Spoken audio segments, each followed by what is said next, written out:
Welcome to Rosh Hashana before Rosh Hashana, part 7. Today we are going to be doing Perek Beis, Mishna, Gimel and Dalet. Yesterday we spoke about a system which they used to light fires, which they used before the Kutim, before the Samaritans caused problems and started spreading the false word, of which they had been chosen as Rosh Chodesh, and that was by lighting fires.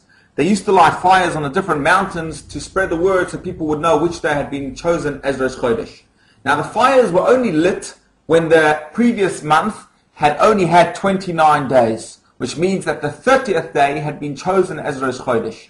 If the previous month had been a full month of 30 days, then it was unnecessary to light the fires in order to inform the people. The way that it worked is if it happened to fall out that Rosh Chodesh was Shabbos, that the first day of Rosh Chodesh would have been Shabbos, then they would light on the following night, only on the Motzei Shabbos.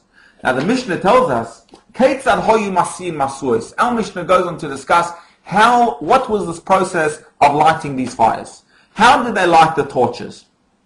Now this is not just the commentaries tell us over here. It's not just for the past sake to understand what was done, but the sages who wrote the Mishnah, the Chachamim of the Mishnah, also told us the details of how it was done, even though it was abolished, because they believed this was the very best system of spreading the word. Sending messages takes a lot longer time, and they wanted that this system would one day be implemented once again, once peace or a way to circumvent the Shemronim, the Samaritans, could be found.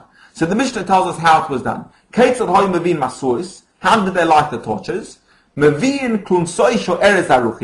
They would bring long poles of cedar wood. The poles were long so they could be seen from very far. They would bring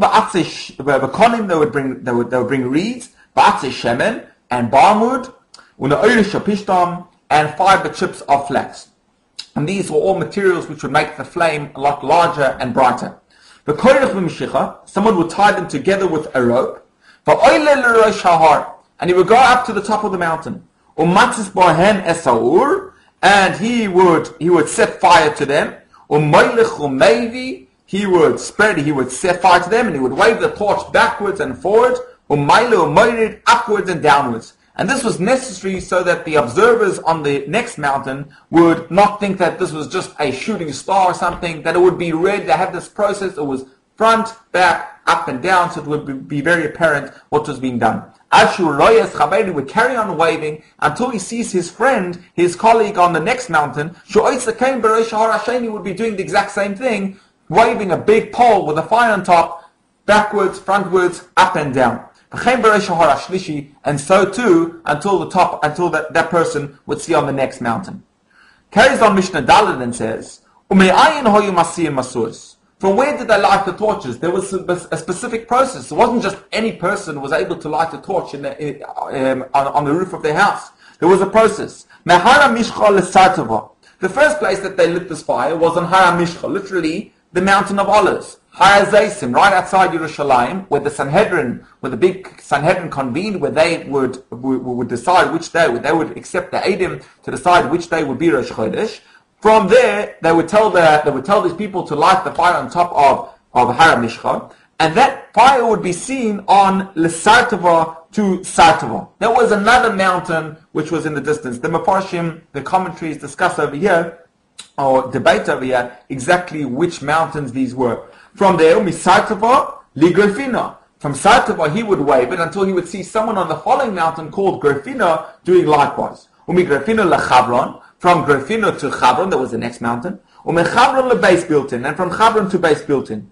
Beis Biltin was the last mountain, the last place in Eretz Yisrael on which they would wave these fires. Beis Biltin lo zozu misham. And Beis Biltin, they wouldn't move from there. So as we said before, once they waved on a particular mountain, they were able to move when they'd seen that their fellows on the following mountain were doing likewise. But on Beis Biltin, lo zozu misham, they didn't move from there. Ela moilichu maybe, they would wave it forward, backwards, milo moirid, upward, downwards, at shahoyeroya kol hagoyla lefonov kimeduras ha'esh, until they would see the entire diaspora before him, until the person waving would see the entire diaspora before him like a mass of fire. Again, Beis Biltin was located in Eretz Yisrael, but on the border closest, on the boundary closest to Babylonia. The person who would be waving it would wave it there in such a way that until he would wave it until he would see the whole city of Pumbedisa. Pumbedisa was a big a town which had a big academy of learning, a big yeshiva, but it was also the border town between Babylonia, between Babel and Eretz Yisrael. And they would see that in that town there wasn't a particular person who had to wave, but it could be anyone in the town that would see that all these people would lift up their fires and light on the roofs, and then he would know that his job had been done, that the word had been spread all the way to Babel, because from there, from the city of Pumbedisa, it would be spread throughout the entire country, would be spread also by way of fire throughout the entire country.